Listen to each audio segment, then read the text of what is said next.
নমস্কার বন্ধুরা, welcome to Debjani's kitchen. আজকে আমি তৈরি করব একটা স্পেশাল রেসিপি, চিংড়ি মাছের মালাইকারি। তাহলে চলুন দেখে নেওয়া যাক। এখানে আমি 9 পিস চিংড়ি মাছ নিয়েছি। হাফ চামচ লবণ আর হাফ চামচ হলুদ মাখিয়ে নেব।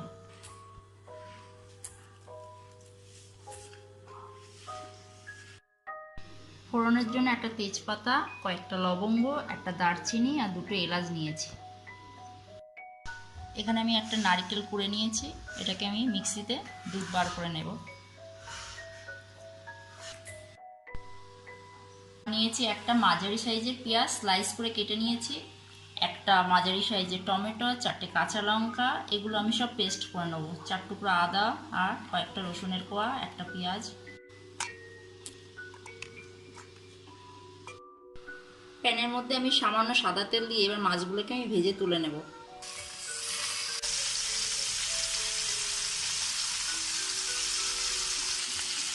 চিংড়ি মাছগুলো আমার ভাজা হয়ে গেছে।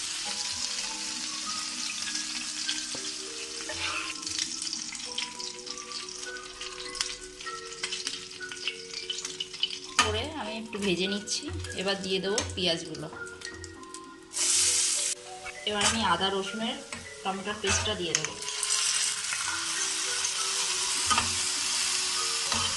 দিয়ে দেবো হাফ চামচ হলুদ গুঁড়ো, হাফ চামচ লাল লঙ্কার গুঁড়ো, চামচ জিরের গুঁড়ো, স্বাদ অনুসারে লবণ।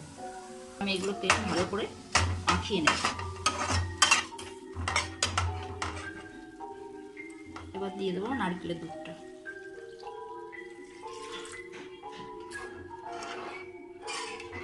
এবার আমি চিংড়ি মাছগুলো এর মধ্যে দিয়ে দেবো।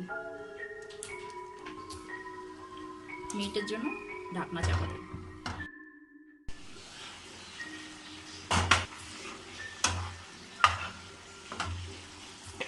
এবার দিয়ে দেবো হাফ চামচ গরম মশলার গুঁড়ো। তৈরি হয়ে গেছে আমার চিংড়ি মাছের মালাইকারি।